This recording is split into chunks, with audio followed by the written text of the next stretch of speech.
Good morning everyone, কেমন আছো তোমরা সকলে? আশা করি ভালো আছো, সুস্থ আছো। আমরাও ভালো আছি। খড়কন্যা সায়ন্তনী ব্লগে তোমাদের স্বাগত আর অনেক অনেক ভালোবাসা। আর এখন ঘড়িতে বাজে 8টা।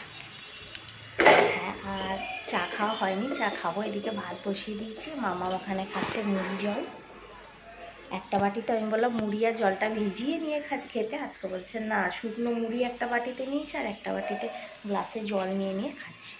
ঠিক আছে, তাই খাক। এবার চা বসাবো, চা খাবো আর তারপরে সবজি কাটাকাটি শুরু হবে।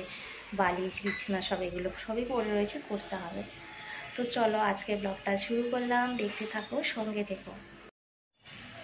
তো দাদা ভাই মামাকে নিয়ে একটু বেরোলো বাজারের দিকে, বায়না করছিল যাবে যাবে করে। আর আমার এদিকে রান্না প্রায় হচ্ছে। এদিকে কুমড়ো ভাজা হচ্ছে, ভাত হয়ে গেছে, মাছ ভাজবো, আর এদিকে দুধ গরম হচ্ছে। মামা মেলে পরে ভাত খাওয়াবো আর আমাদের টিফিনও আসবে, টিফিনও খাবো। তো চলো কি আনে দেখি আগে, তারপর। মামা আর আমি স্নান করে এলাম, বাজে হচ্ছে 12টা 15। আর এই পুজো দেবো, এবার পুজো দেওয়া হয়নি। আর আজকে রান্নাটা একটু দেখিয়ে দিই তোমাদেরকে। আর কাঁচা দেখা হয়েছে, বেড কভার একখানা কেচেছি বড়। এই যে ভাত আছে, 2 হাঁড়ি ভাত, কারণ একটা কালকের একটু ভাত আছে। কি হয়েছে দেখাই। এই যে কুমড়ো ভাজা, থানকুনি পাতা ঝোল হয়ে গেছে, এটা বাটতে গিয়ে না একটু জলটা বেশি পড়ে গেছে।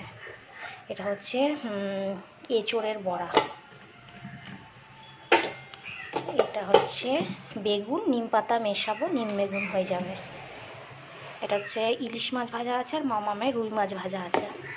এটা হচ্ছে মামামের সব রকম সবজি দিয়ে একটা তরকারি করেছি ঝোল মতো।